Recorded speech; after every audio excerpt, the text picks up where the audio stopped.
Very good evening, delegates. Welcome to the Back to Basic Education series on income tax. We thought of having this program in MBK once. Since the lift is not working, we have shifted the venue to the Paramaya Hall. Since it's a very limited audience, can you please come forward and occupy the front rows?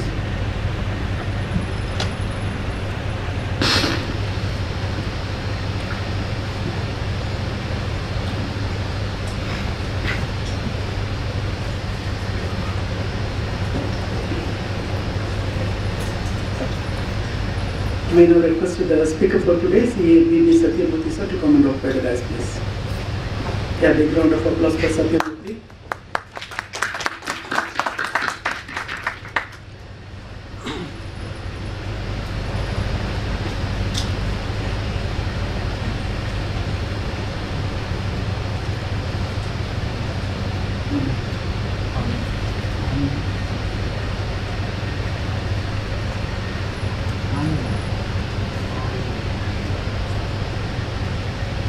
We will start today's proceedings with the invitation of IC voters.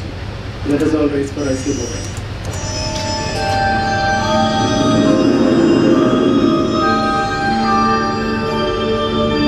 Yeshasupteshu jagrati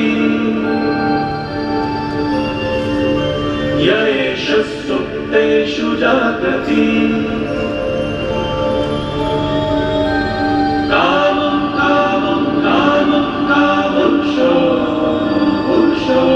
Nirmimanah,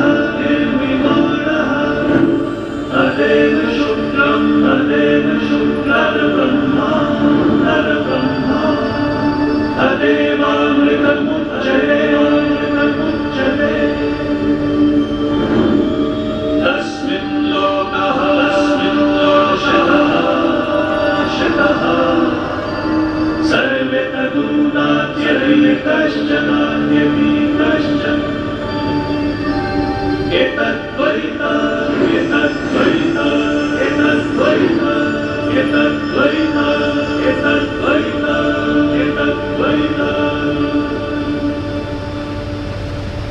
Thank you. Please be seated.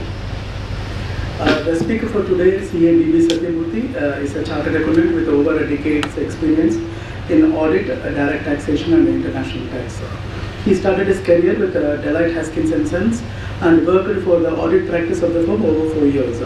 He is experienced in handling various audit and assurance engagements of clients from various sectors: automotive, manufacturing, technology, service, construction, and sports bodies.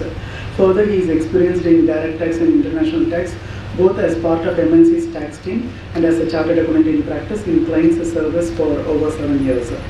He works extensively in income tax and transfer pricing compliances, supports clients in assessments and litigations, including representation before the tax authorities, advises on various matters including taxability of income, deductions and exemptions, withholding requirements, permanent establishment exposures, transfer pricing, FEMA and related regulatory implications in respect of cross-border transactions, corporate tax and regulatory matters of the United Arab Emirates, etc. With this brief, I have a great pleasure in welcoming once again CA B Sathyamurthy sir to handle today's income tax education series. May now request a young member CA Anand to come forward and present the speaker with the help of memento and pot plant as a SIRC's token of love and affection.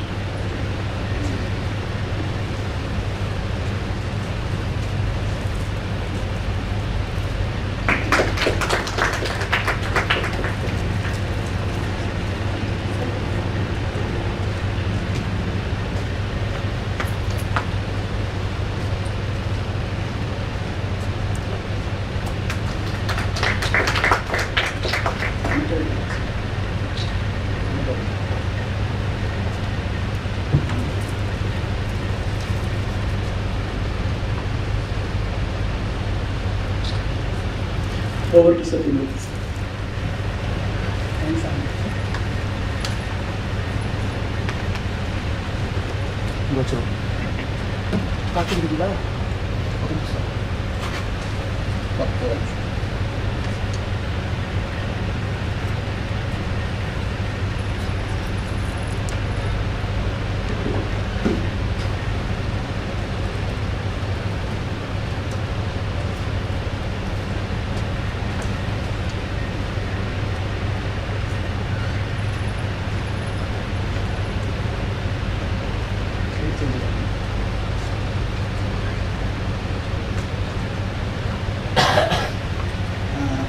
While the topic that has been given, good evening to Anna. It's a great pleasure for me to share some thoughts on deductions and exceptions with you. I am also here to hear your views, take your inputs, etc. in this process. So please feel free to interrupt, add wherever you feel it's appropriate. So while the exemptions and deductions are a huge ocean and subject by itself, which can be dealt with for a week or so, I have tried to take certain important sections and dwell deep into those sections instead of doing hovering around all over things. Anyway, if you have any other questions or any other topic to record, we can try and do that as well. So I will just start with a few sections that I wanted to concentrate a bit in depth. These are the sections that I wanted to touch on today. These include ATJJA, ATM, ATIAC, ATCCD2 and any other deductions that you would like to take up. So once we look at this, we have two regimes now, be it for companies, be it for individuals, etc. And when we look at this 115 BAA regime, the exemptions and deductions that are available have become very shrunk. One of those exceptions that are still available is ATJJA for the companies. Intent of ATJJA is that wherever you provide more employment opportunities and you incur employee cost, you have additional employee cost for which you get a deduction under ATJJA. The scheme of ATJJA goes like this. ATJJA is like they have defined additional employee and they have defined additional employee cost as well.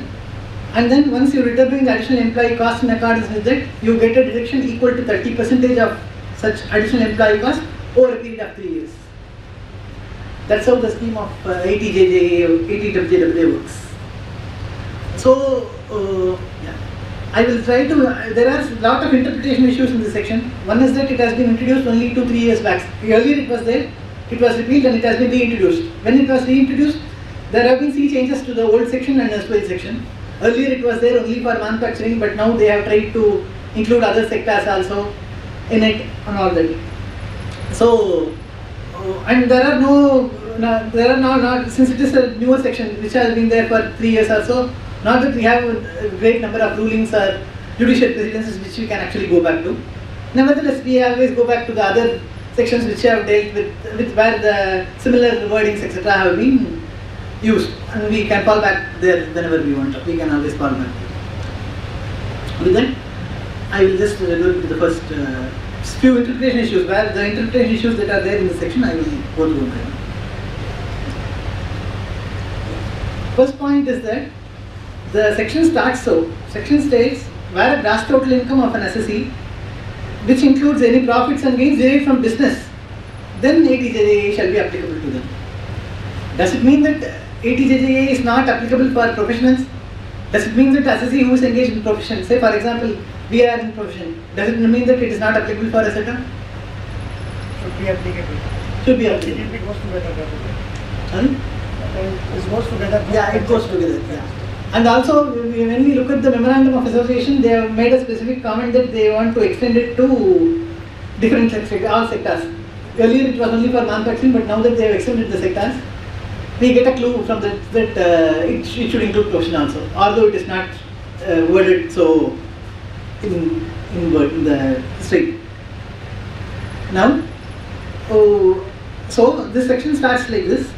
You should have to be eligible for PG. I will just read out from the section itself as it is. Where the gross total income of the assessee includes any profits and gains derived from business, then subject to the conditions there shall be deductions also. When it says so, what is the quantum of deduction that I can expect under ATJJA? What is the right way of interpretation of this? I have just tried to take 2-3 scenarios and try to apply the section and see how we are able to interpret this. In my first scenario, I have a PGBP of 25. I have income from other source of 20, so my gross total income is 45. And when I compute my new employee cost, it works out to 120 or so, and 30% of which works out to 40 lakhs, 40 crores, which I am eligible for this year. So what is the eligible amount that I can claim as a deduction?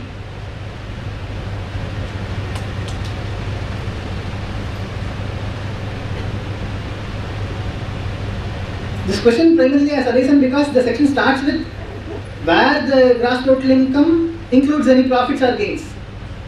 Does it mean that I should restrict my deduction only to the extent of profits and gains I have, or can I consider the net impact and take the gross total income?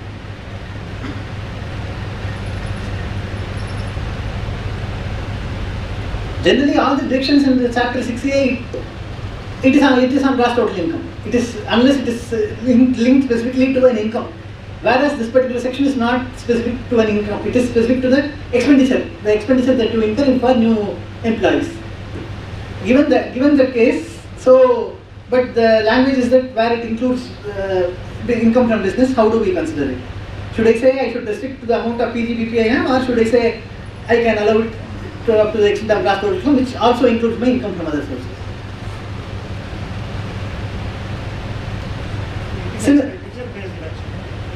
Expense based deduction, not income based deduction, because of the employee cost.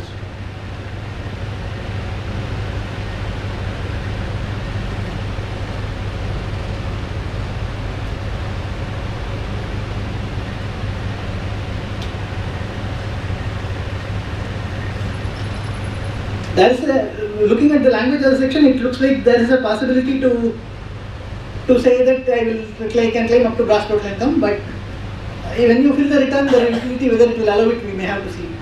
I doubt whether the utility allows you deduction over and above the PGBP.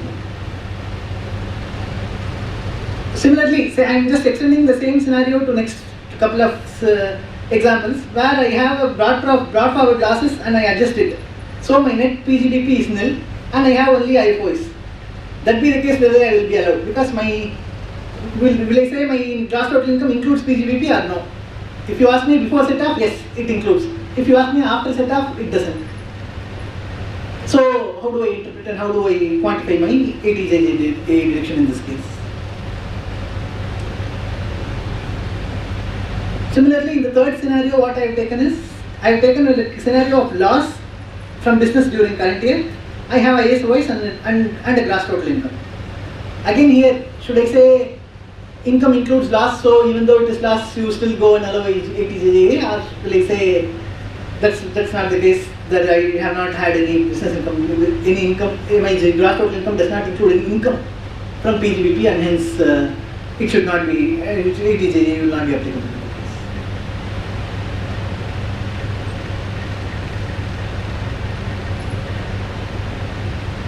If you have any thoughts, do let me know. Yes, we can. Gross total income.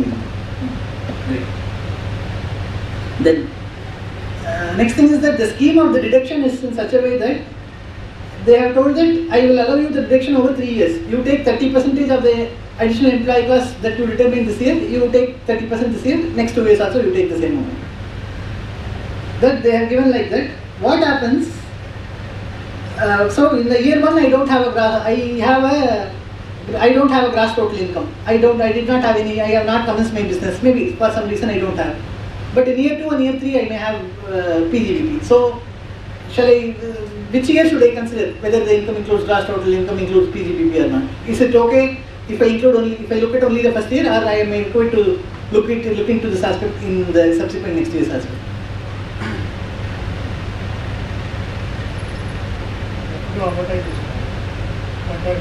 Right. So next 2 years, even if there is no gross total income, still I can go ahead. Okay. If I don't have a positive PGBP, can I say I will still go ahead?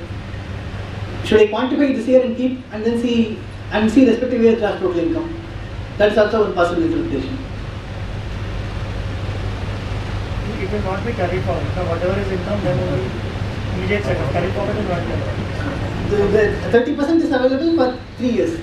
30% of the additional employee cost you can take deduction this year and next 2 years. That is one time.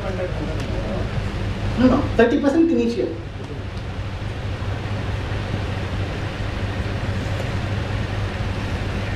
So I am required to satisfy the criteria of my gross total income including PGBP in every year, or should I just look at it in the first year alone?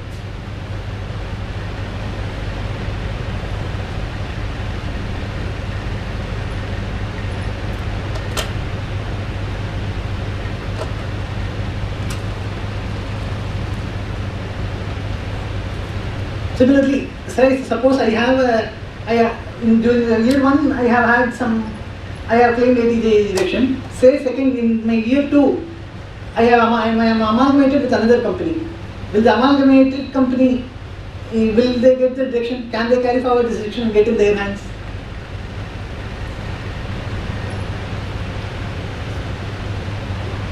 Similarly, if I demerge some division, those employees, whether they will get the deduction in the second year and third year. At least in case of amalgamation, what happens is even for carry forward business rationale, specific conditions are there. Conditions have to be fulfilled, like you have to be industrial undertaking, hotel, etc. and all. Only then you can do. So possibly one may want to argue saying that there is no enabling provision in it. On the other hand, one may also feel that it is a right when all the rights and obligations of the amalgamating company vest with the amalgamated company. Then should I say that this right also is vested? Should I take such position?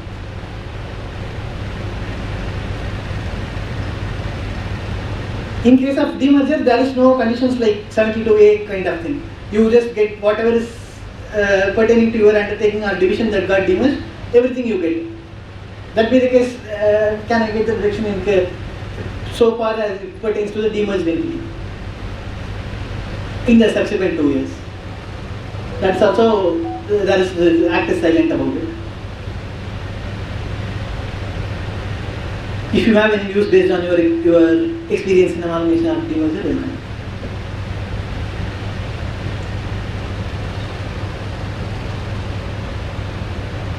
I'll move on to the next.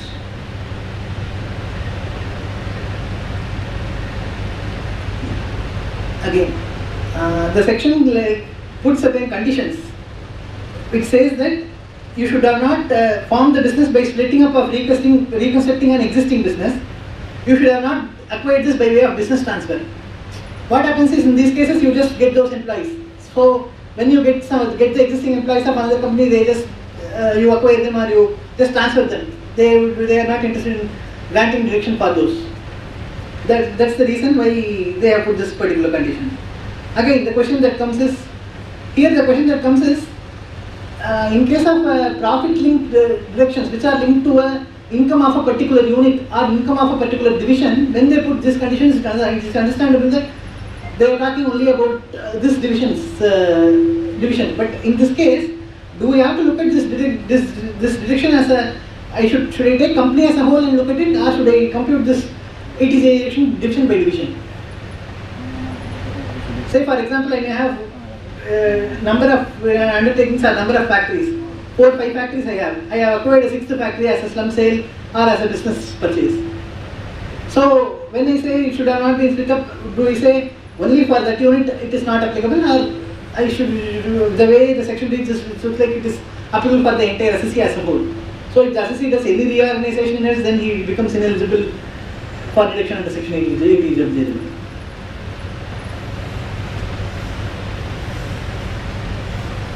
How do we evaluate satisfaction of this condition?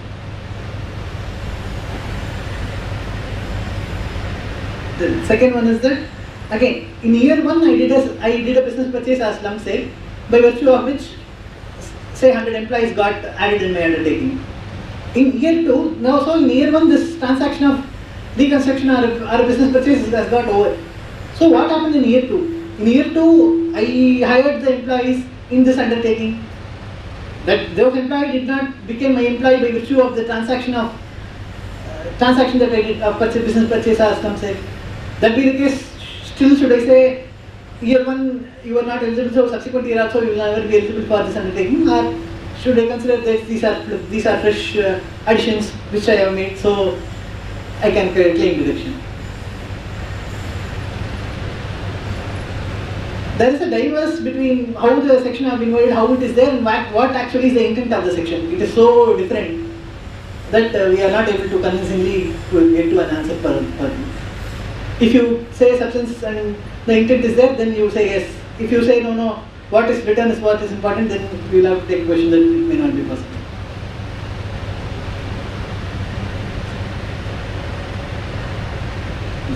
Then one of the conditions that are there is that they are saying that the accountant's report should be furnished on time before filing the original return for claiming this deduction.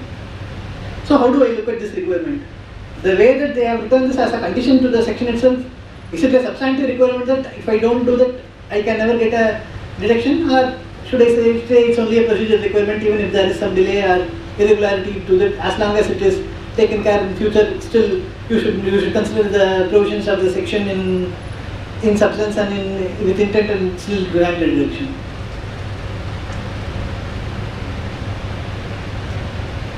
In the context of 10A, 10B, etc., again we have seen conflicting ruling. Sometimes we are told it's just a procedural requirement, don't pay too much attention. Sometimes we say, no, the way the section has been given the section, it has become a precondition even to avail the deduction. Then, once I get into the details of the section, I will now look into the definition of the additional employee and additional employee cost. In case of additional employees, they have told that the total emoluments that is paid to the employee should not be more than 25,000 per month. That is one. Second thing they have told is the employee should have worked at least for 240 days in your organization.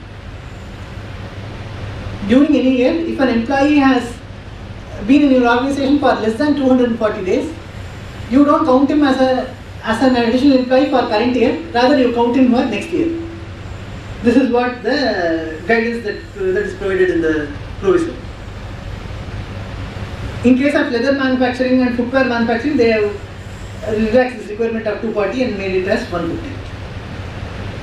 So now taking an example, say in year 1, I had an opening headcount of 100.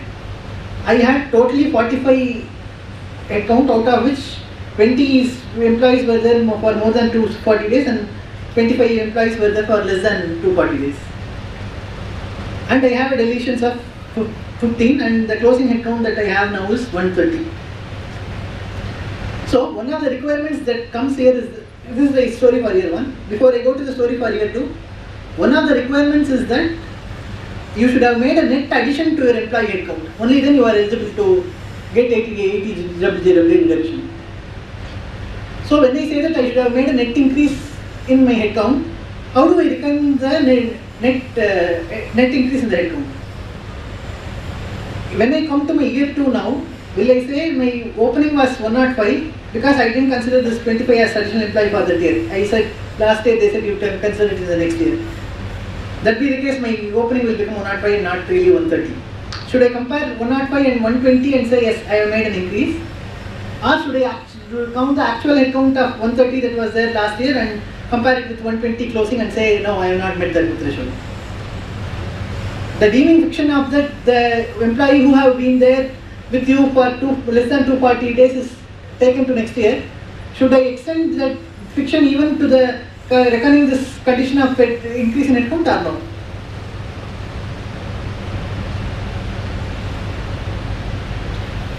Should I say it is a fictionally given provision, so I will not extend it too much and I will restrict it? Then it looks like I will not get the benefit for the 25 year which I missed in the first year at all, which will go against the intention. So how do I check whether I have satisfied this condition or not?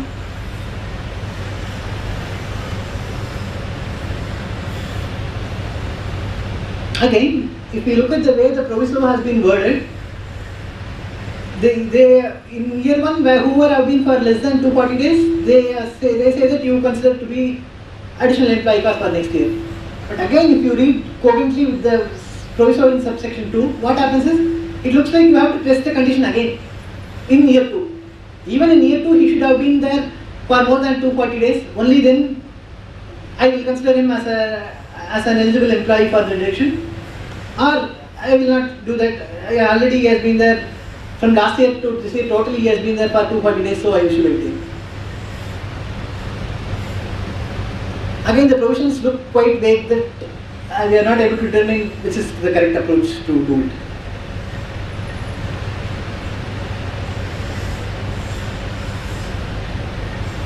Again, they say that you should have made a net increase of the employee as at the date of the closing of the year.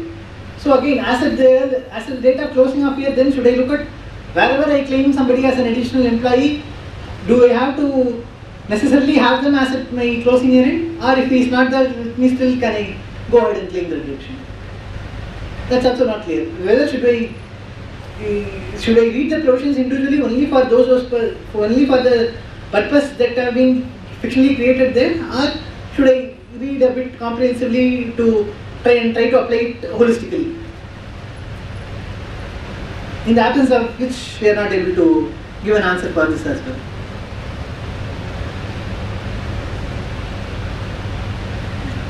Any other questions here? Really?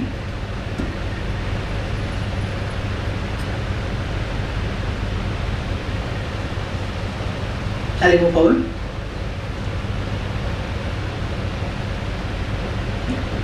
Again, just they have given one of the conditions, as I told you. They have given that the total emolument should be less than 25,000 a month. This condition should I evaluate each year, or should I say in first year he was less than 25,000? So you are deeming him to be the employee of next year, so I claim the next year. Although he is not, although his emoluments have increased by more than 25,000 in year 2. Is it right, or should I say in second year he is not satisfying the condition, so I will not consider him?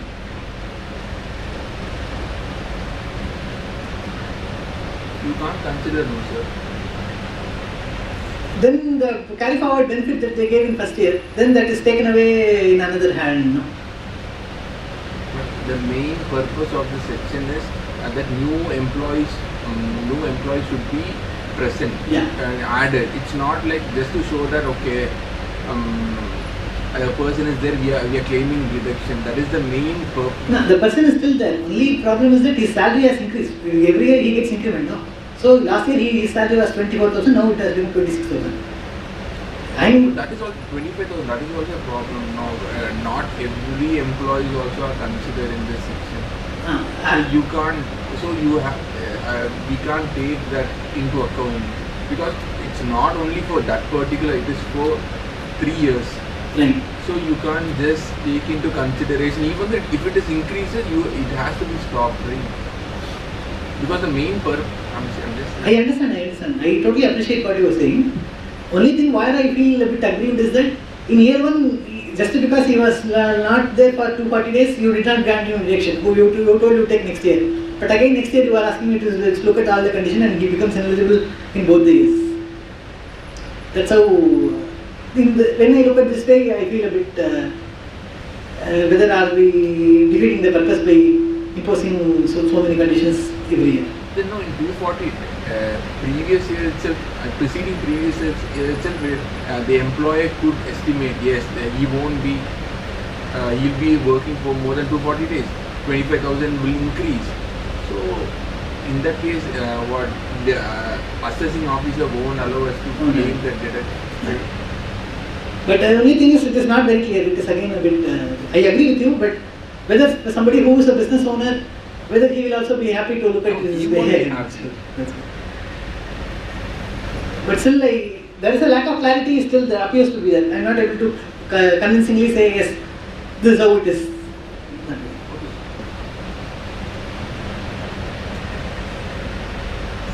Next.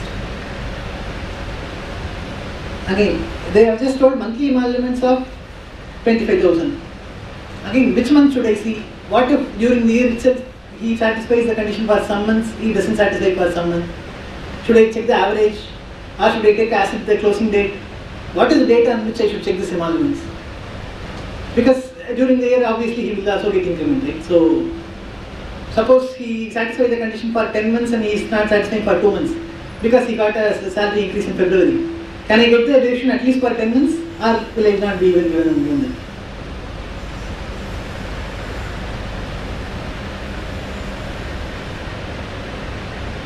They have not used the word average. I was just checked. I was just checking if they have specifically told this average emoluments. They have not told it. They have just told monthly emoluments plus 20 and 25,000. These two thresholds are. So how is they have just told you exclude all one-time costs like say leave encashment bonus kind of thing. So how do we interpret this.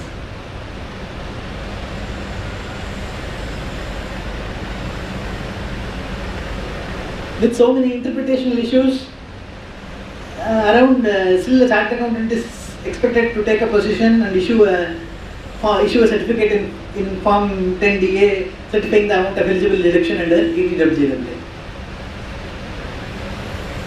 In one of the cases, in case of a listed company, interestingly, NFRA had looked at the ETWJWA certificate issued by a chartered accountant, and then they had picked it up and reviewed it.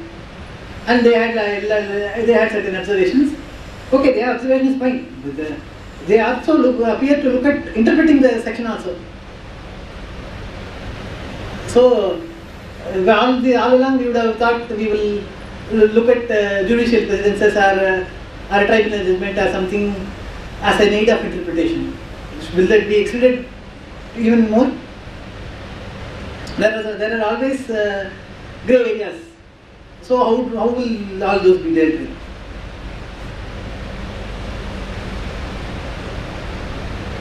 So when we do a certification of ETWJWA deduction in Form 10DA, lot of things are taking a position in all these matters becomes very important. Maybe I just try to think and put out list out things with that as he may be expected to verify before he certifies it in 10DA form. Happy if you have anything to add here.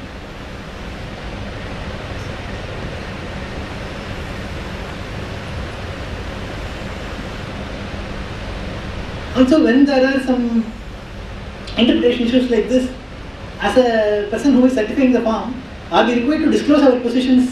Where do we disclose it? Should I put it as an observation in the form itself, or should I write a separate letter and give it to whoever it has to be given? Most of the forms are attachmentless, paperless. How do we safeguard ourselves in this scenario? That's also something we may have to really take into consideration and give thoughts about it. On the other hand, we also don't have a luxury to compel the assessee to take the position. They take only the conservative position. They may want to interpret and say this is how is the position. So should we, in the absence of clear guidance, should we take it as okay, or should we somewhere? How do we safeguard ourselves in such scenario? It's really a question mark.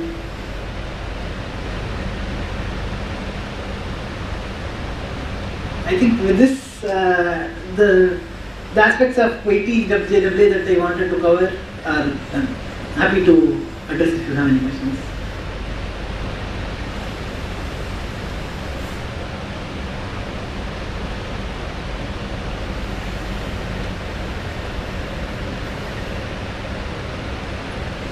This is one-time deduction or every year?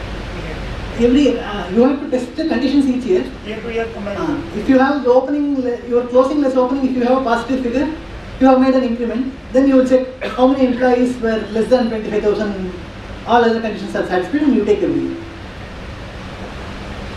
As I told you a while back also, this deduction is assessee who are under other new regions like 115BA are also eligible to claim this deduction. When I speak in industry circles, they give a feedback saying 25,000 per month is a very low figure that makes a problem for them to avail the deduction. They feel it is for the current cost of living, etc. That's too low.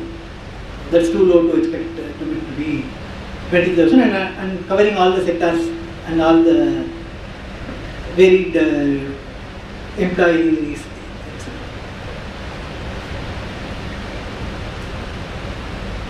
So now I will move on to the next section. Next section that I wanted to talk was about ATM.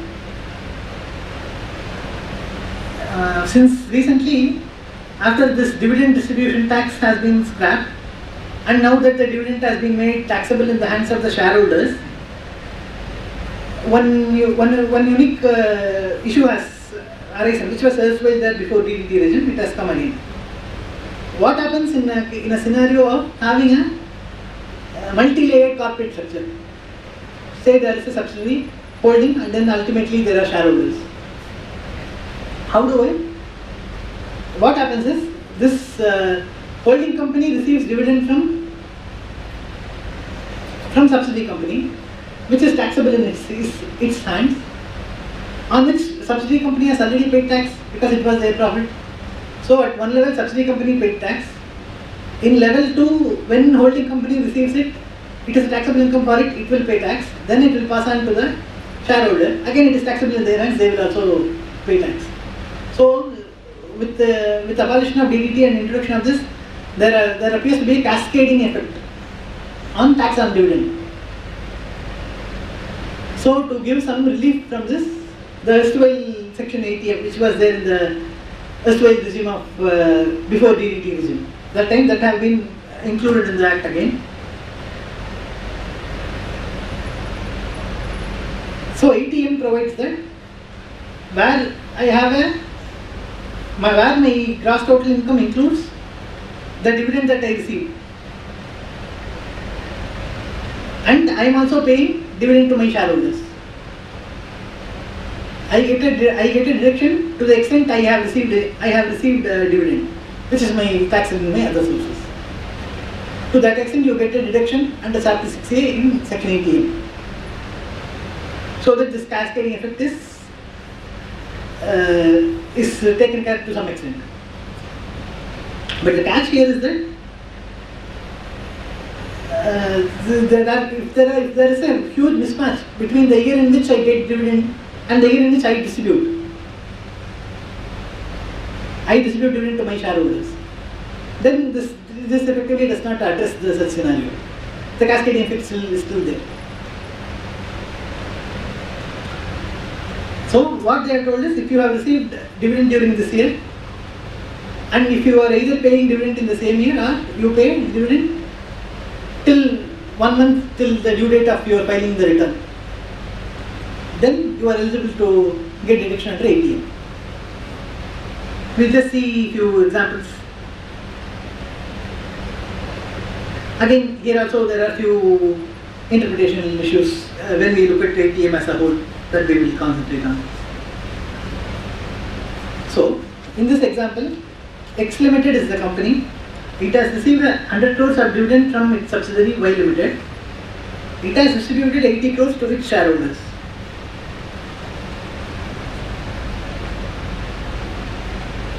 The date when X Limited, the company which has received, the assessee, the company which has received the dividend, they declared dividend to its shareholders on, say, I will just go through case 1 first. They declared it on 20th September, and then they paid the dividend on 29th September.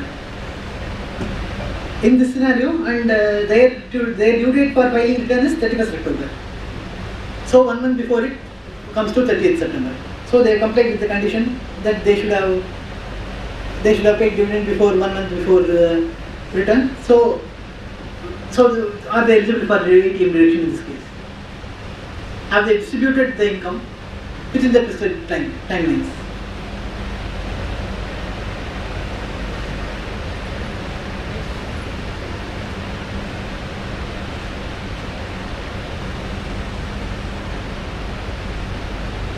Is there any doubt in this? It's doubt, case 1 is clear. They have complied with the condition that is required to be complied for declaring dividend, the timelines within which they should have declared dividend. So they will be eligible to claim a deduction under 80M. In case 2, again, the language used in 80M is that they should have distributed before 1 month before the due date of filing return. So what do I exactly mean when I say distribute? Say for example, I have declared dividend by 25th October. I made payment to the shareholders only on 3rd October. But my resolution for dividend approval, everything has happened before the due date, 25th September. Date of issue. Sorry? Date of issue. Yeah. Date of payment. Right, date of payment. So the date of actual payment has actually exceeded the date by which they should have paid. And in this regard, we have a Supreme Court ruling in a bit different context, interpreting the word distribution. They have told that they have told that the distribution has actually, it should happen. At least it should have been, the payee should have been separately identified and credited to them, only then you call it as distributed. So, that be the case, when do I say that I have passed this threshold? Suppose I make an entry in the books of account, crediting the dividend to the shareholders account, or crediting or even earmarking this dividend amount and putting it in a separate bank account. Then can I say that I have distributed the dividend? No.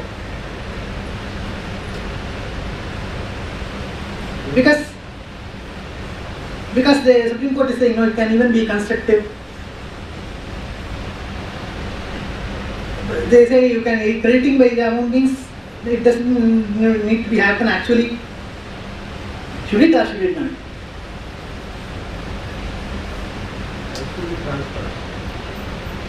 Actual payment should happen. Yeah. Again, the language here is only distributed, whereas if you look at section 8, which brings dividend to tax, it uses it uses all different three terminologies saying declaration, payment, distribution, everything is covered under section 8 to tax the dividend. But such language is absent here. So for declaration, it's clearly that a mere declaration is not sufficient. Distribution is the word. Distribution is the word. So how do we should in the context of actual payment of dividend, is distribution and payment or the same? Distributed. Payment and distribution are same.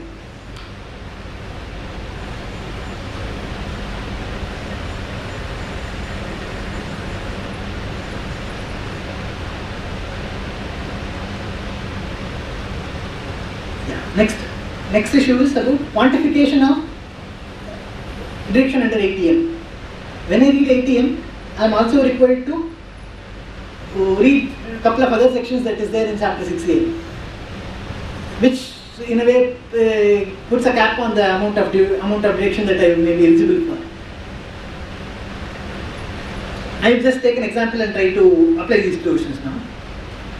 Say I receive the dividend of 100 and I have an interest expenditure of 20, thus the dividend income that I offer to tax is only 80.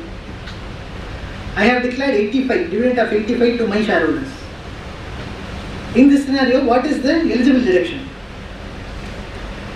Should I say the gross dividend of 100 has been included in my income, in my net income anyway it is included, although it is net of expenditure it is included. So I am eligible to claim deduction till 100, which in which case 100 or 85, whichever is lower, and will it become 85? Or will I say no, I have only offered 80 to tax after deduction, so it has to be the employee's contribution to NPS. It is capped at 10% of salary plus DA. In case of government employee, it is 14%, just not 10%. So, whenever a company is trying to structure their salaries, bring And some overall deduction is also there. The overall capping is also there with TF, NPF. Overall 7.5 lakhs is the overall. This is also included in that. Yeah, this is also included. Overall employer contribution limit should be 7.5 lakhs a year. If it exceeds it, then the differential amount will be taxed.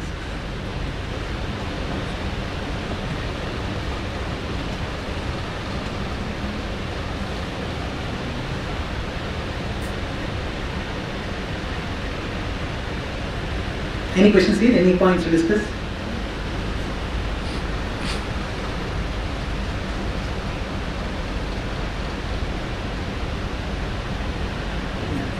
These are the major directions that I thought of dwelling upon.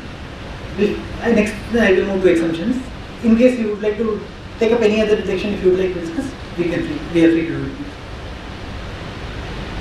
This is not a 50,000, this is the employer contribution. This is employer contribution, not 50,000. 50,000 is employee's voluntary contribution, not necessarily employee. Even a person who is in a business or profession, they can also do it. 50,000. So a professional tax saving, what are the tax saving options available? That 150, that 50,000 under 1B we can do, but this is not available for professional because there will not be an employer, unless you have an employer. This You will not work. That 50,000 is not in new regime, it is in old. It is not included. This is that 50,000 is in addition to that. In this. Like 50,000 only in old regime. Only the old regime, not available for new regime. What are the deductions like this available in new regime for salary The person? major deduction is only this for salary person. 160 rupees. And the standard deduction of 50,000 that we have in both the regimes in this year.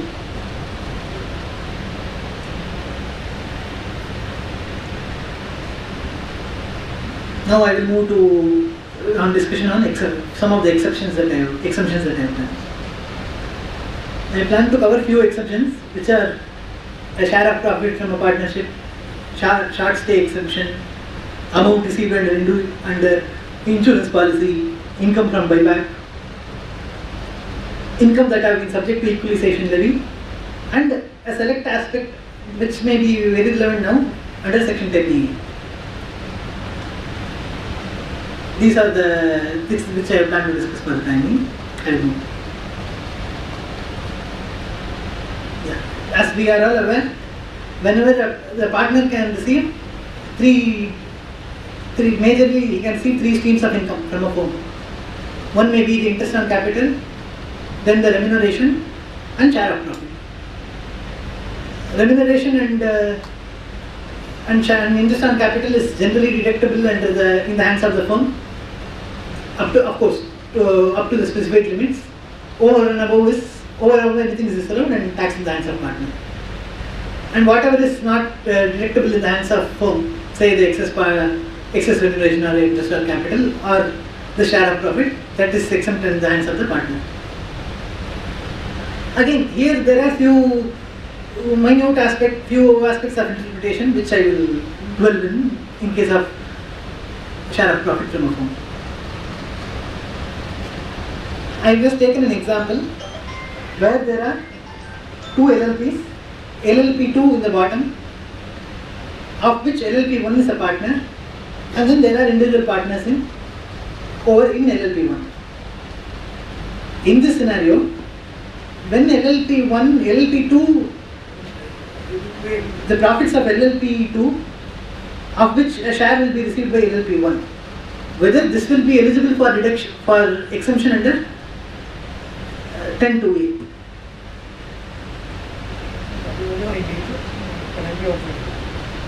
They have just as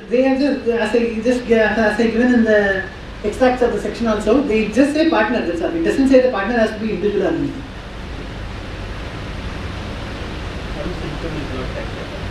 Not taxable. Yeah. The general understanding is that income should not be taxable.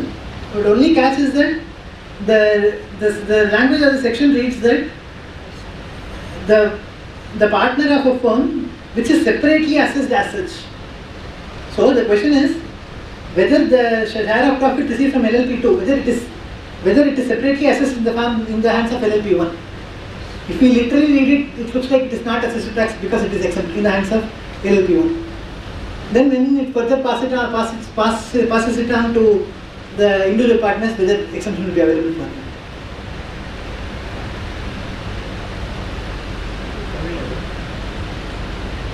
Available. Any other views? Yeah. We have a specific circular which provides this deduction to the. It clarifies that even if the firm receives any exempt income, when it's distributed to the partner further as share of profit, that should be eligible for deduction. Specific circular is there. It has also been upheld by Karnataka High Court.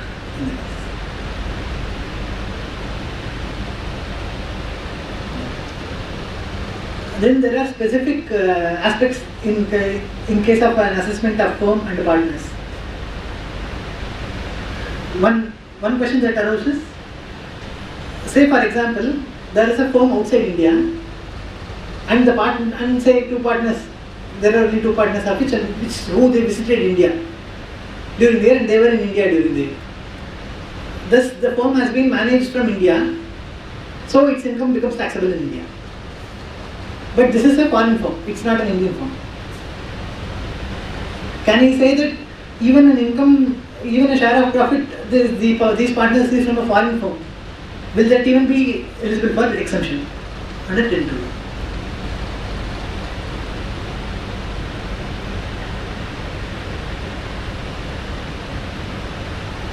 So if we look at the definition of the firm, Income Tax Act refers to Partnership Act, and it is very generic definition which says it is just a relationship between partners doing the business, they who have come together to do the business.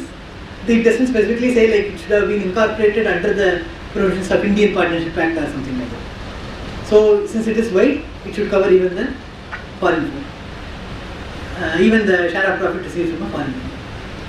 It has been clarified in a AAR ruling also, in addition to this definition that we further spoke.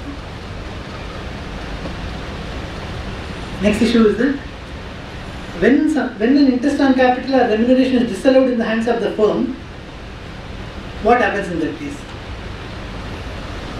Firm has to pay tax. It is disallowed in the hands of the firm. So firm has to pay tax. Firm pays tax on it. So what about partners? Partners don't have to pay the tax. The explanation has been specifically clearly worded that when you look at the share of profit received, you don't just blindly look at the books of account. You look at what is the share out of the total income of the firm. So when I say total income of the firm, I disallowed it, so it was not part of the income. So already it is part of the income and it has been taxed. So even partner need not pay tax on it. Please.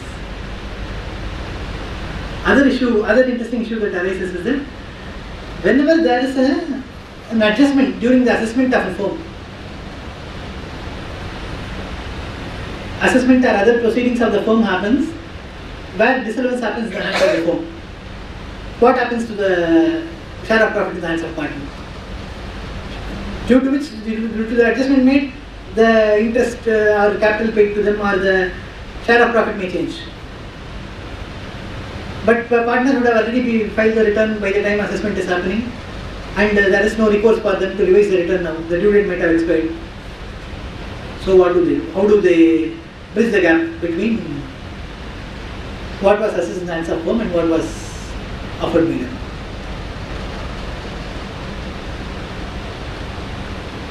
A specific provision has been enacted in section 155, which is basically an enabling provision to carry out a procedure like a rectification and make corresponding adjustment even in the hands of the partner.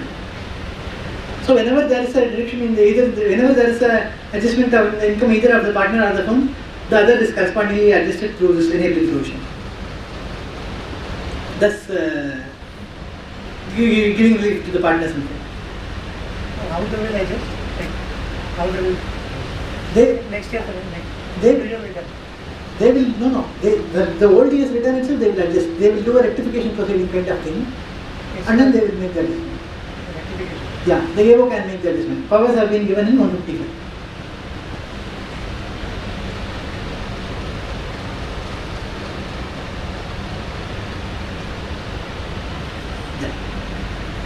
Then, as we are aware, section 14A is a particular section which we would have been discussing it all along in the context of dividend received, when dividend was an exempt income. Now it still has a relevance in the context of share of profit that they receive in a firm. Just to illustrate it, let me take an example where a partner has taken a loan and invested that proceeds in the firm. He incurs interest expenditure that he pays on his loan. So whether it will be deductible in his hands?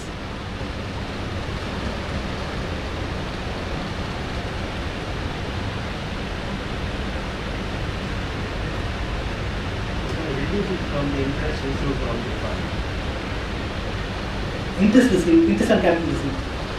Yeah, but can he do the entire amount? What about the implication under 14 years in such cases? If you have entire amount, if you have invested, claim the entire. Yeah, I agree. He is invested, but what happens is when he has made investment in firm, he gets 3 streams of income: interest on capital, remuneration, and share of profit. Share of profit is exempt from tax. So when you have incurred an expenditure which corresponds to an income which is exempt, there will be a disallowance to that extent that you have. Proportional. To that extent, yeah. Proportionality is proportional expenses. Not proportionally, but even I am not clear how we can determine it is actually a challenge. say I have 3 streams of income, I did just one investment. How do we say how much is what I did for the purpose of earning exempt income and how much is for the purpose of earning other income? It's very difficult to quantify as such. Again, what happens is, I have just taken in year 1, for example, in year 1, I don't receive any share of profit at all because there was no profit in the firm. So I didn't receive any firm. I just paid interest on capital and I have interest on loan. So if you look at year 1, I have not earned any exempt income at all. Given that fact, still will I be subject to 14A disallowance?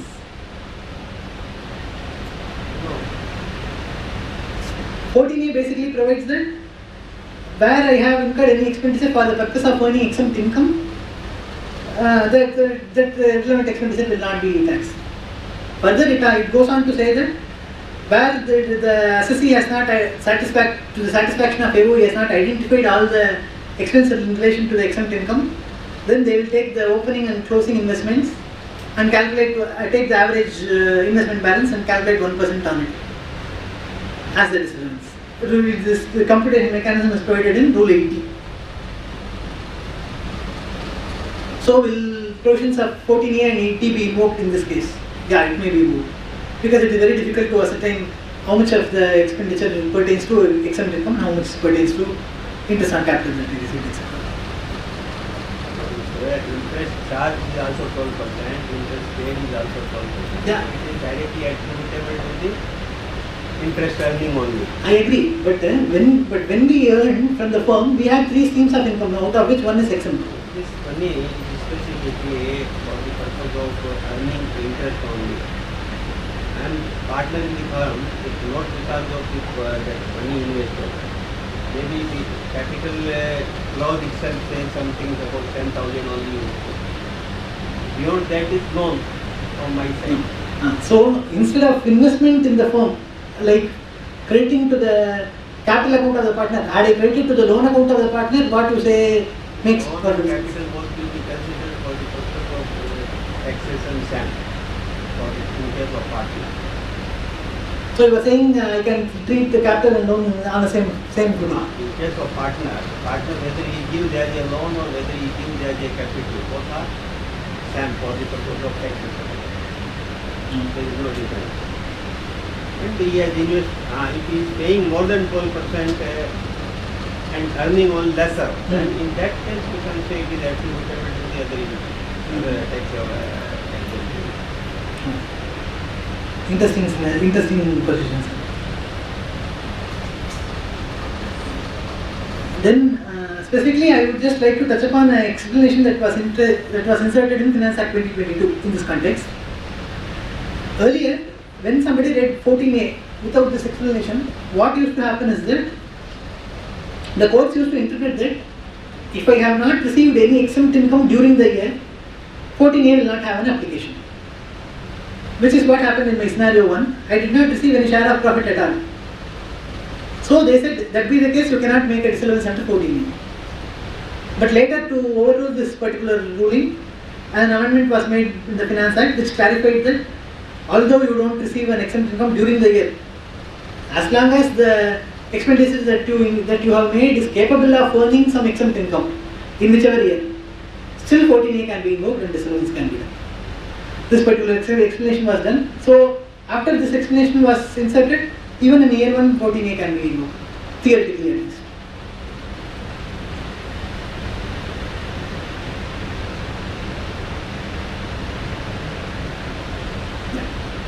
Any points to add here? In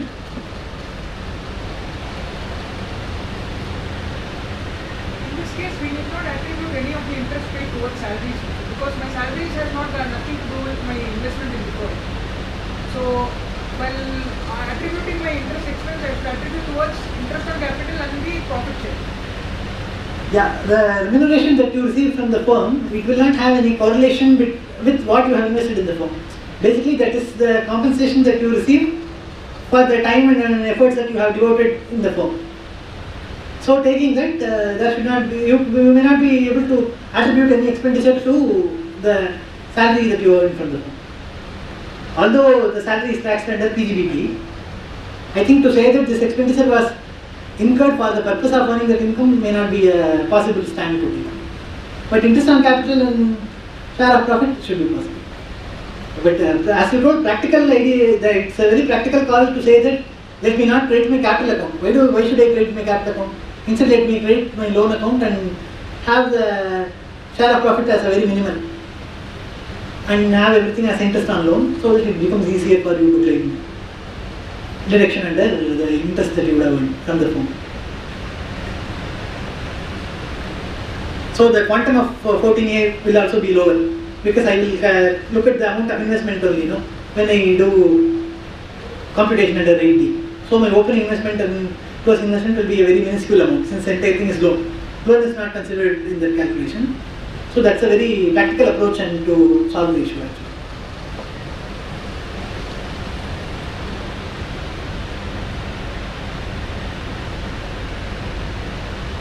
Can I move on to the next exemption?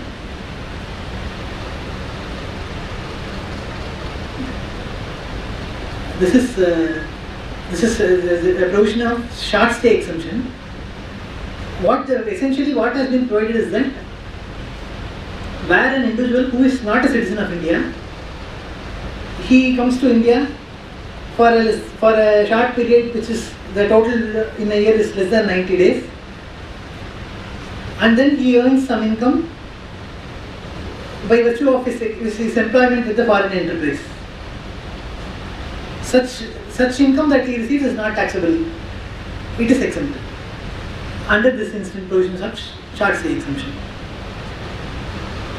So this becomes very relevant in a scenario where we have lot of MNCs and you have expats from there coming to the subsidiary, say to provide training or to just oversee the operations, to do something new, etc. This keeps happening quite common. We just need to ensure that all the conditions are satisfied always. The person who is visiting India, he should not be a citizen of India. If he is a citizen of India who had gone outside and who is in employment in foreign company at present, but he comes back to India, then this exemption may not be available. Then the remuneration that he receives should be in the capacity of his employment with foreign enterprise. Say he has been seconded to an Indian company and taken in the roles of the Indian company, where the Indian company becomes the employer of him for a certain period, then this exemption may not be available. Then the foreign company should not have any business establishment in India. It should not have any separate business or a PE in India, in which case this exemption will not be available. Then, as I told you, the period of stay should be less than 90 days in a year. These are the conditions. Now I have got one case law and a case study to discuss here. In the case law, what happened is, in the case of Bharat Heavy Electricals, a person from the foreign company came to Bharat Heavy Electricals to do some overseeing function or to provide his technical expertise. He came to India and he was staying for less than 90 days. His salary was paid by foreign currency. He was not a citizen. All conditions were satisfied. But only thing that additionally happened is that whatever amount was the salary for the period when he visited here, when he visited India, it was reimbursed by the Indian company to the foreign company. Given this, in this scenario, what all could be the tax implications?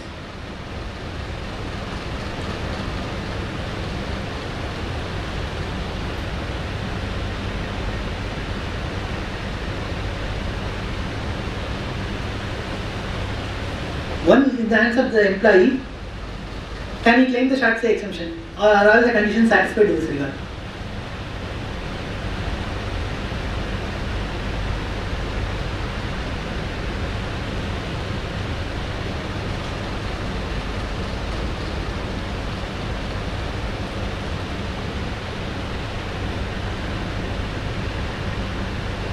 Certain limited questions were raised before Delhi High Court, like whether this will tantamount to FTS in the hands of the employee or the company, etc., to which Delhi High Court answered negative and then said that the exemption granted by the ITAT is valid. But the only thing is the court has not specifically evaluated whether all the conditions have been satisfied in this regard or not when this judgment was delivered. Only aspect that one may have to be a bit skeptical is that this reimbursement, the amount that was reimbursed by ICO, is claimed as a deduction in computation of the business profits of ICO. That be the case, will it not tantamount to the violation of the condition number C, which says that the remuneration is not liable to be deducted from income of the employer chargeable under this Act? IFCO is the employer, right? But even if ICO claims the reduction, can I not say my employer is in the roles of IFCO, but third condition is still not violated? Because employer does not claim the reduction. I agree, employer does not claim the deduction, but what is the reason why this condition was imposed? If you read all the conditions coherently, they said that the employer should not have a specific establishment in India, he should not have any business in India, and then that's why you should not claim the deduction also. But indirectly, by just interposing a reimbursement, are we not violating the condition? Can we comfortably say that still the foreign employee will be eligible for deduction under 1066?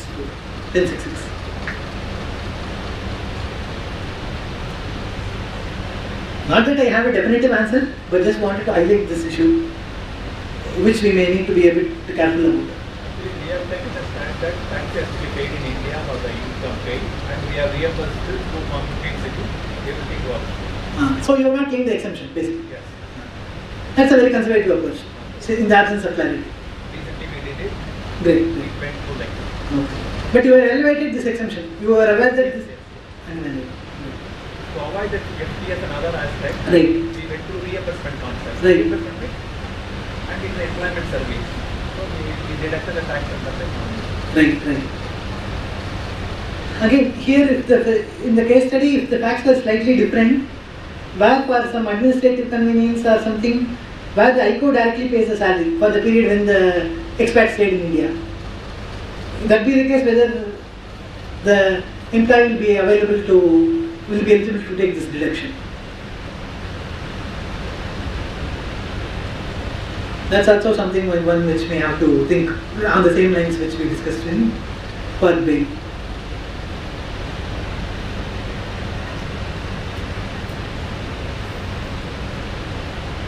Shall I move on to the next exemption?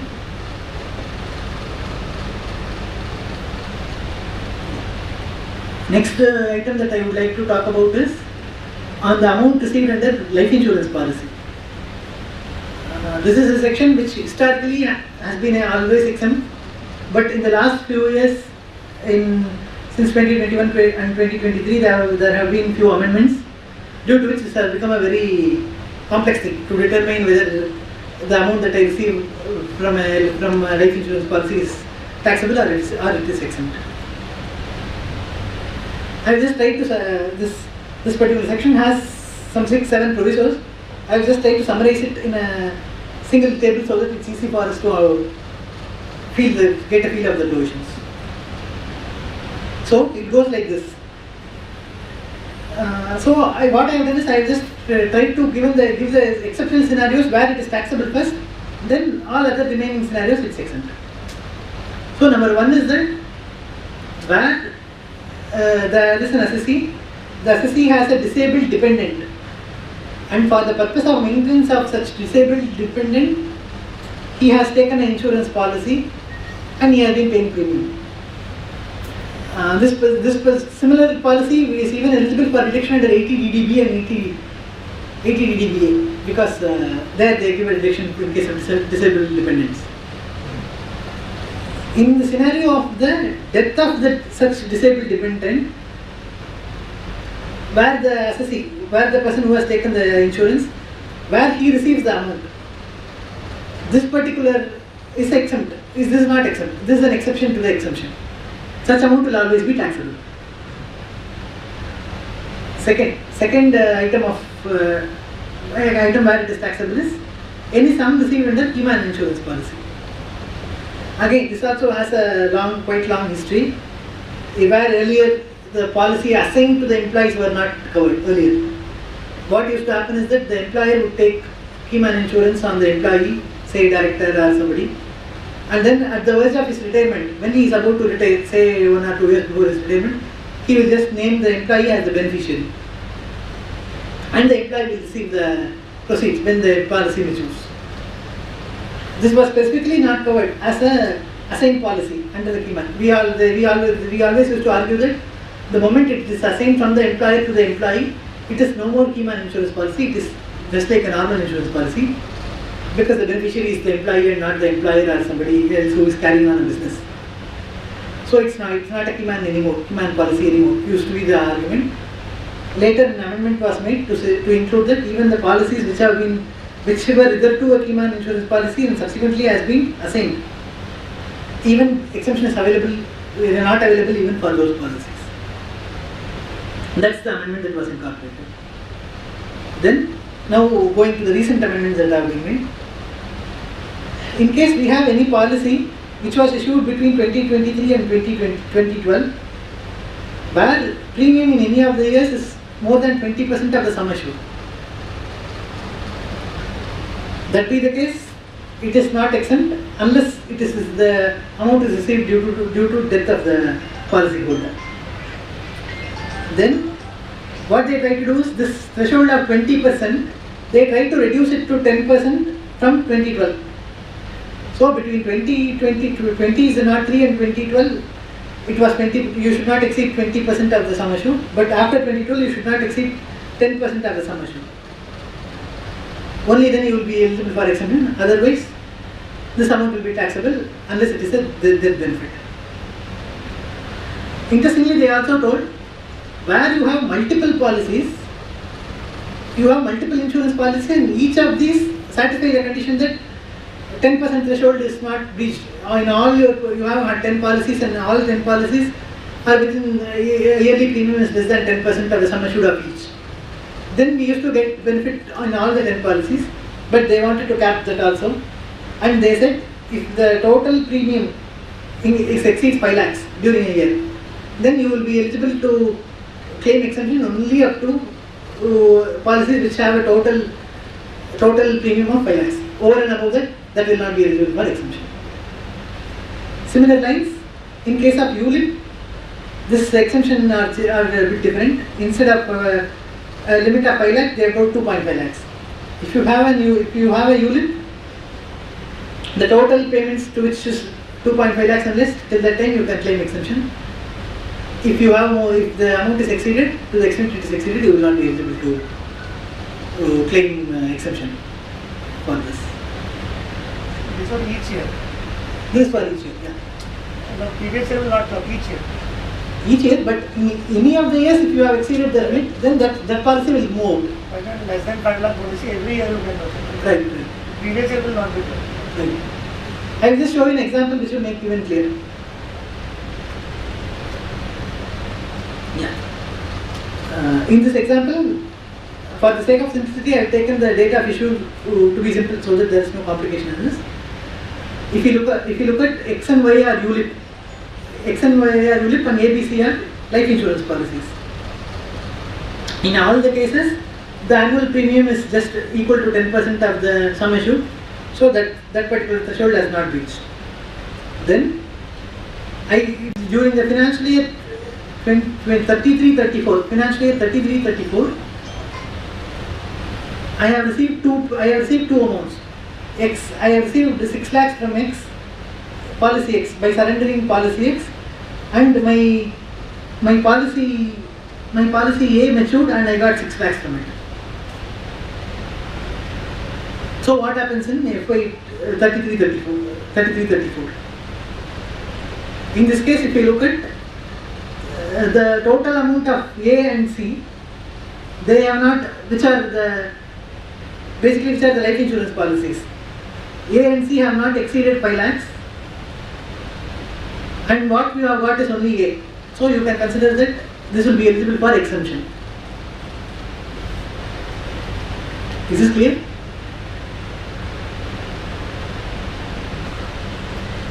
ABC together exceed 5 lakhs. ABC together exceeds 5 lakhs. When I look at only A and C, it doesn't exceed. So I will claim exemption for A and C. But ABC purchase already 5 lakhs. ABC together purchased. Correct. I valued more than 5 lakhs. Yeah. Any of the policy maturing is taxable, right? Like this. No, up to 5 lakh. You assume you have individual policies More which than 5 lakhs. total is more than 5 lakhs. It's 5.5 coming, I'm going to ABC. ABC, I agree, total is 5.5. But if I exclude C and if I look at either only A and B or if I look at only B and C, if I look like that, to that extent I will claim Only exemption. majority value, right? Not total purchase value. Only majority value. Only the You- policy which is maturing, we have to see the value. No, not that you have to see only that. Say for example, you can look at permutation combinations. To the extent you have not exceeded 5 lakhs, you can claim. The maturity value more than value. Not maturity value. Yearly premium. The quality period is 5.5 lakhs. Right enough, I agree. That's why we can't claim for all three. You can claim only for 2. Up to 5 lakh we can get you. Up to claim 5 lakh you can claim. Sir, is my understanding correct? For the policies issued after 1423 only this clause. Correct.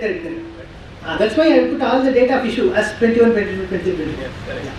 All old policies are grandfathered. Already protected. Yeah, that are already built. But maturity rates may be different. Like, not necessarily all the three policies. How do the people taxable quality determine? 5 lakh हो गया नहीं हो गया. How do we determine that itself? I don't know. I think we'll have to make a detailed Excel in rows and columns which will capture all the policies and all the years in which it has been. And in none of the years it should have crossed 5 lakhs. If at all in any years passes, then we may have to exclude one of the policies from exemption.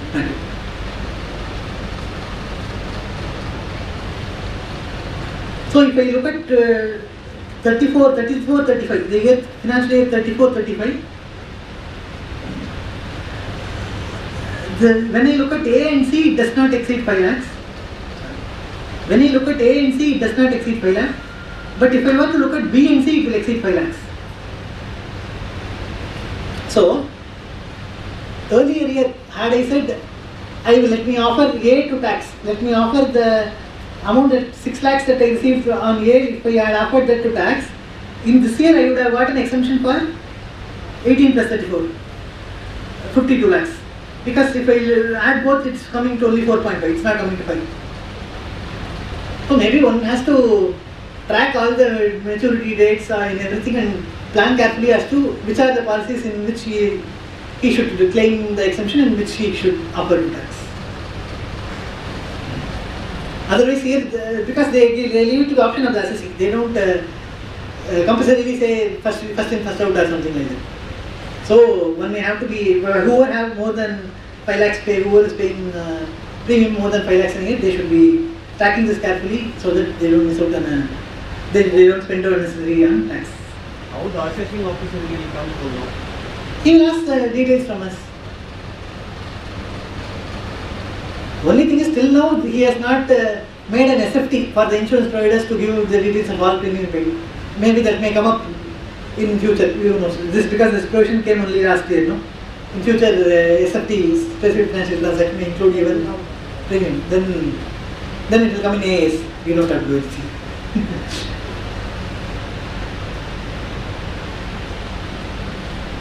So this arbitrage between choosing which are the two policies I am going to take as exception and which is the one I am going to offer the tax, one needs to keep in mind. That's what I would like to give us a take home from this example. Any questions on this?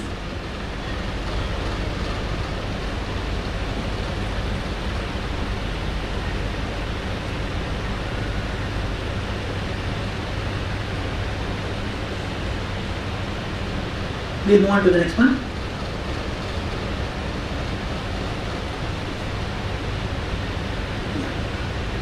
Again, as I discussed with you about the background of Keyman insurance policy, I would just like to highlight few issues that are still there and some of the taxing provisions in case of Keyman insurance policies.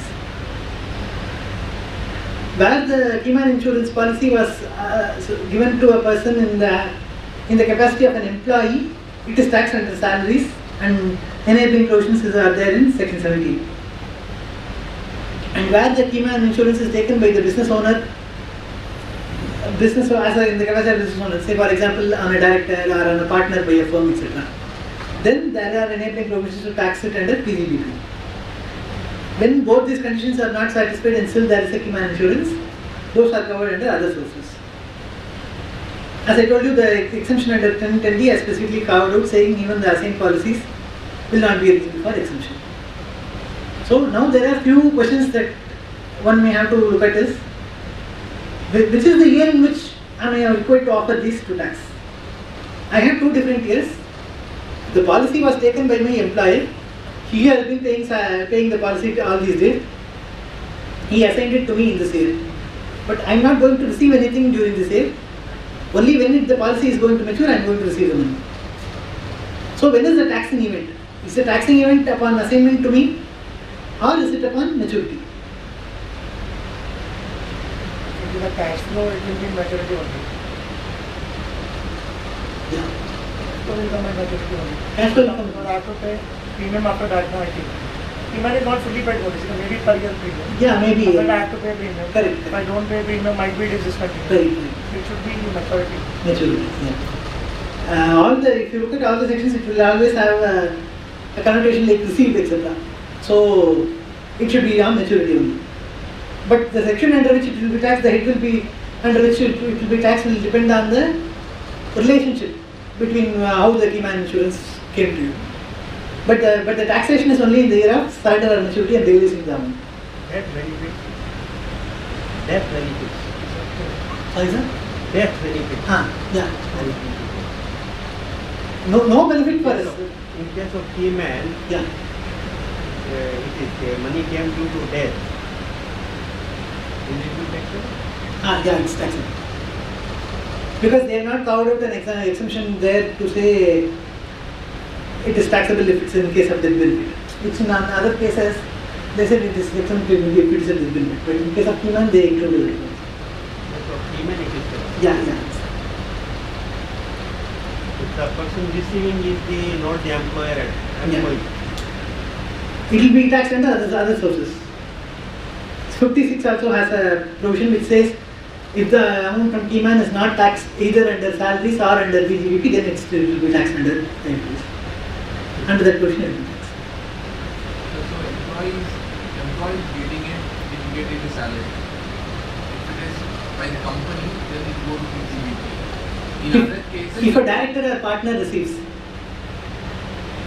if a director who was associated in professional capacity with the company or a partner receives, their income are not chargeable under salaries, no? Their income are charged under PGBP. okay. So insurance assigned to them will be taxed under PGBP. Then when it comes to IOs, who will get? When will it be chargeable to IOs? That's what. Say for example, none of these relationship exist. Say the key man passed away and the descendants of the key man received it. Who was neither an employee nor a person who carried on business. So legal get. Like that. If they receive, then it will go to IFOS. IFOS has a specific class which says that if it is not taxed under both the heads, then it gets taxed. That's how it has been worded. Then one more intervening issue is that what is the amount that is chargeable? Is it the total money that I receive, or is there any scope for me to claim some deduction? Total amount. Say for example, in the year in which it was assigned to me, I paid some consideration to the employer or to the firm which was assigned to me. Then can I deduct that amount which I paid? Yeah, 57 allows. If it is under IFO is 57 may allow. If it is under PGBP, again you may be able to get the deduction.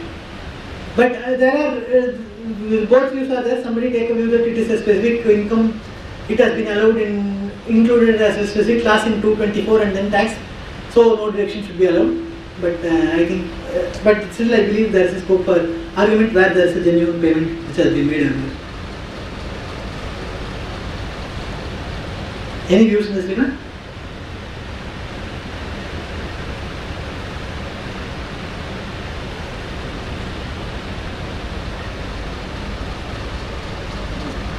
Next item, I will move on to the next one, which is by income from buyback. Although the dividend distribution tax has been repealed, the buyback is still taxed in the old fashion, like dividend distribution tax. Buyback tax is still there. So whenever a domestic company purchases its own shares by way of buyback, the domestic company pays tax at the rate of 20% plus surcharge basis. So once the company has paid buyback tax under 115(q)(a), the amount received by the shareholders is exempt under section 1034A. One point to be noted is that the amount that was paid, the buyback tax that was paid by the company, there is no, specifically it has been mentioned that there will not be any credit given to that buyback to anyone, either the company or the shareholder. As it has been specifically mentioned as exempt income, the need for credit should not arise, but that is something which one should bear in mind.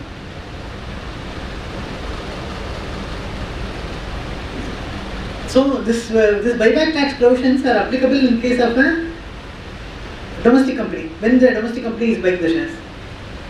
So there could be few scenarios which are still not covered under buyback tax. Say for example, buyback is done by a foreign company, then it is not covered under this provision. Then say one more scenario where the shareholder is receiving a consideration for cancellation of shares by way of capital reduction, which is difficult to equate with buyback. They are not buying the shares, but the shares are cancelled ultimately in a capital reduction. Then again, whether buyback tax will be applicable is the question. We have other provisions which enables when it is not a buyback. Say for example, to the extent the company has accumulated profits, it could be taken as deemed dividend under 224(22)(d), and then the balance portion should be could be capital, should be charged to capital gains tax.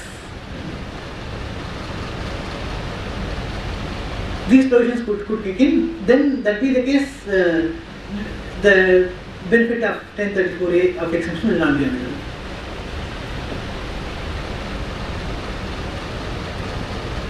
An interesting scenario arises in the case of redemption of preference shares. The Supreme Court has held it is akin to buyback. So by virtue of considering that particular Supreme Court judgment, do we consider it to be a buyback and subject to buyback tax, or should we say no, it is not specifically covered under the strict definitions laid down for the same, and hence 224D and 46A should apply to those cases.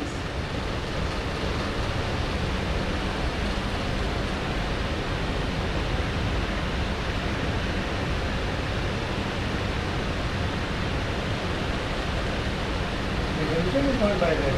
No, date is fixed like that. Yeah, right. But the Supreme Court ruling, old ruling like Kanakli, Sarabai, and I have heard that it is nothing to buyback. That's why the doubt arises actually. If we go strictly by law, then it should not be covered under that.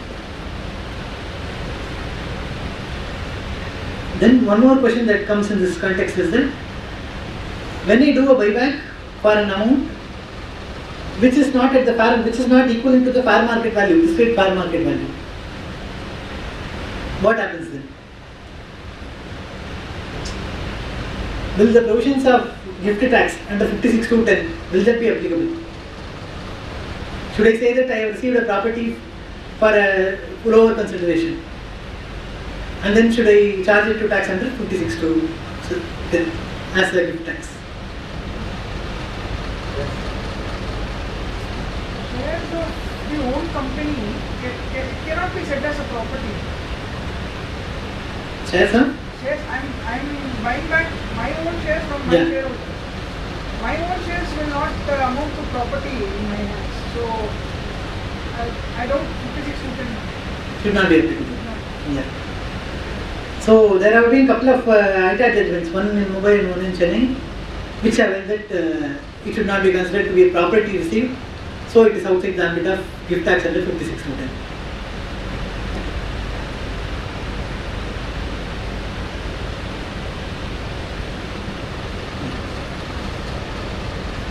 Next item in this list is equalization levy.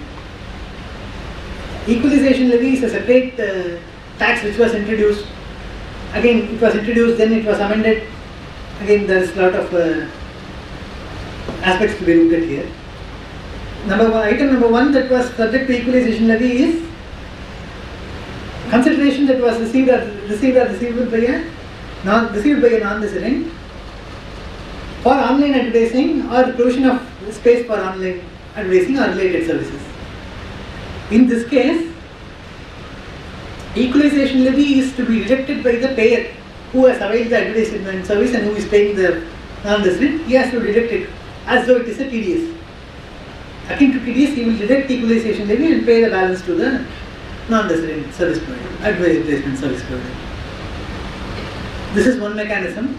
Then one more mechanism for equalization levy was subsequently introduced, which said that where an e-commerce supplier who does supply of e-commerce goods or services, who is a non-resident, when he sells to a person who is in India or a person who is using an IP address in India, if they are doing such sales and their total turnover is more than 2 crores, then again equalization levy at the rate of 2% is present to service. But interestingly, in this case, the equalization levy has to be collected by the e-commerce, non-resident e-commerce service provider from the person to whom he is selling goods or services. Now this looks like similar to TCS than TDS. Although the name is equalization levy, the mechanisms by which it operates looks to be very different.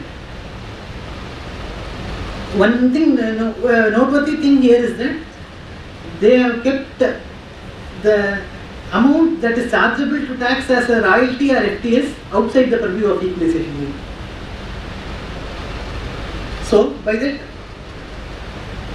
what they are trying to achieve is that if any amount is chargeable in the hands of a non-resident as a royalty or FTS, then that applies and it should be charged as a royalty or FTS, taking both domestic provisions and the DTA into account. Other amounts, other e-commerce supplies will fall under the ambit of equalization levy.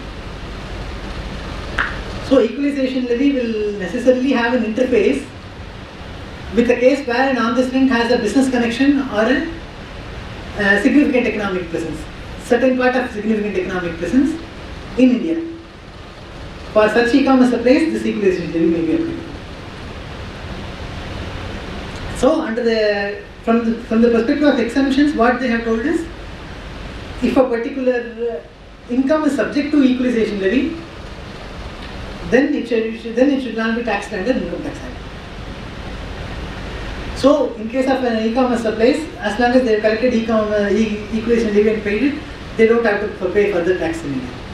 It is not subject to tax.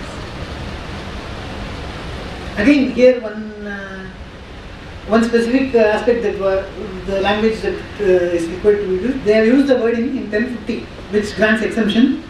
They have used the wording, the income arising from so and so, which is chargeable to equalization levy.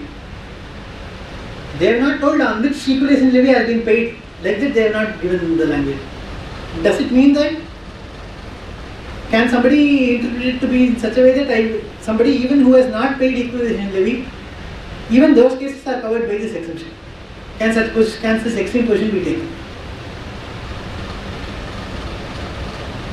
Because the language uses chargeable to equalization levy. They are not told it is charged or it is paid.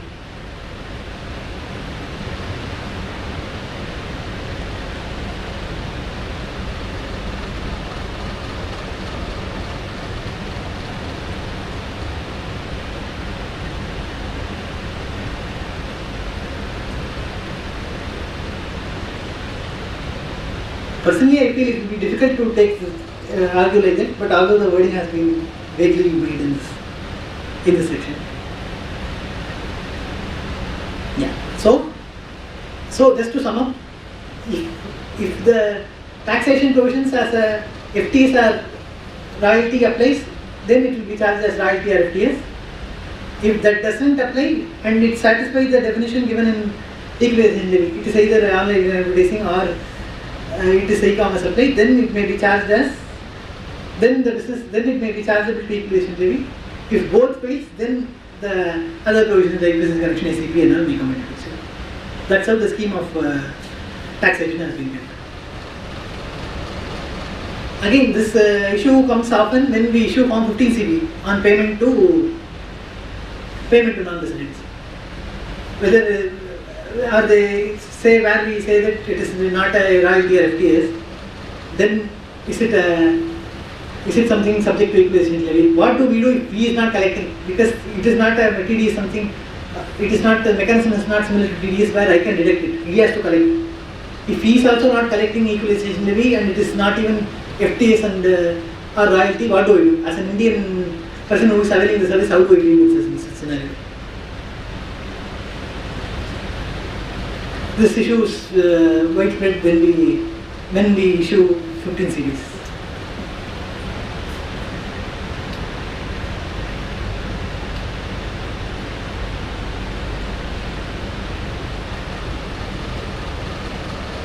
With this, the matters on my agenda on section 10 is done. I just have one more on 10A. Just wanted to highlight one aspect. Till here, are there anything to be discussed? Do you have any questions?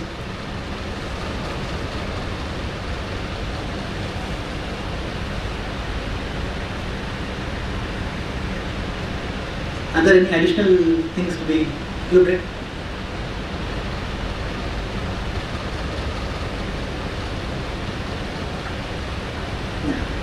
Then I will move on to that provision which I wanted to highlight in 10W. Yeah. As we all know, 10AA is a specific provision which is a deduction based on income, which for either manufacturing or service, where the operations were commenced between 2005-06 and 1920. They had given the scheme of deduction was in such a way that first 5 years you get 100% of profits that you make from exports. Next 5 years you get a deduction for 50% of the exports, and then from 11th to 15th year you get 50% deduction, subject to a condition that it should be transferred to a cess reinvestment reserve and utilized in the prescribed manner. What you are required to do is you are required to transfer 50% of your profit from export to a reserve called cess reinvestment reserve. And then the section went on to say that the amount transferred to reserve should be utilized for purchasing new plant and machinery within 3 years of creation of such reserve. If you satisfy these conditions, then 50% deduction can be taken. That be the case. Now, few issues that come up in this regard is now a lot of companies, when this section was introduced earlier in 2005-06, there was a lot of traction for this, and a lot of companies which were oriented for export of service or software came up during that time. Now most of them should be in the 11th or 15th year in that bracket now. That's why this issue becomes very relevant now. So when I say that I should transfer the amount from P&L to a reserve, do we have to create a earmark fund? Do we have to fund it with do we have to have a specific fund or say liquid fund or something which, and should I earmark against this? Is that required? This question arises because you are asking me to utilize that money for a specific purpose. So do I have to identify that amount separately?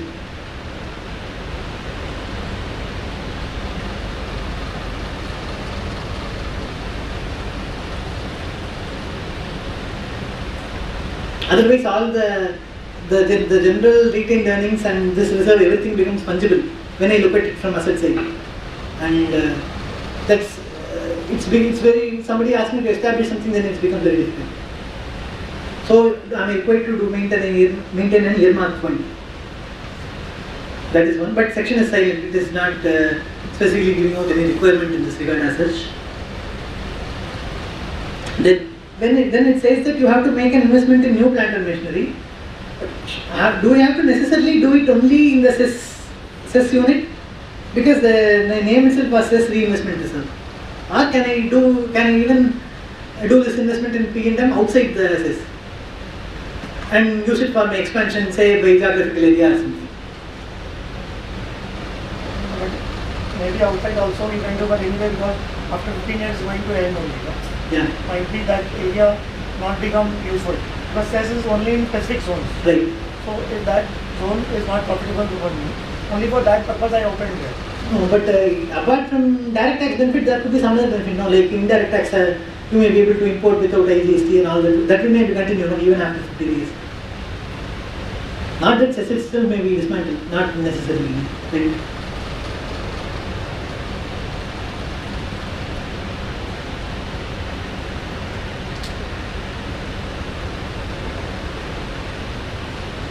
Because you can say the investment is not. Like, Yeah, the name itself that says would- reinvestment. That is might be Correct. in that sense only. Yeah, in that sense, should I do it only in here? You see that way. Well, there is no specific clarification or anything in this regard.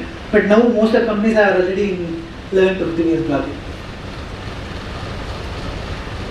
Then one more thing that has been given is that if you are not able to utilize it in within 3 years, then the exemption that you availed earlier becomes taxable. So when I decide, so when it is clear to me that I will not be able to meet the condition after doing the reinvestment and I am going to breach this condition, so my exemption is going to be withdrawn. What if I migrate to 115 BAA in that year? What is the rate of tax that will be applicable in respect of this income? Will I consider 115 BAA rate, or then it will become it will throw me into a situation where when I claimed exemption, I would have claimed exemption at a higher tax rate, whereas when I am offering to it tax because of breach of condition, I am offering it to it a lower tax rate. So how will this exactly work?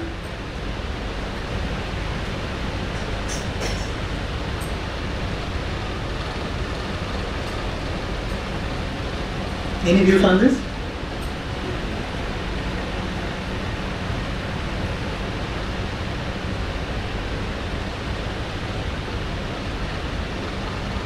Even there are no explicit provisions giving answers to these questions till now.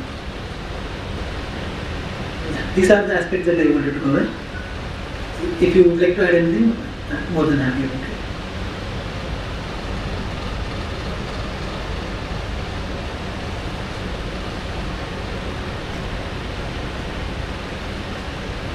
Thank you very much for all the patient hearing and this opportunity to present these thoughts before you. Thanks a lot.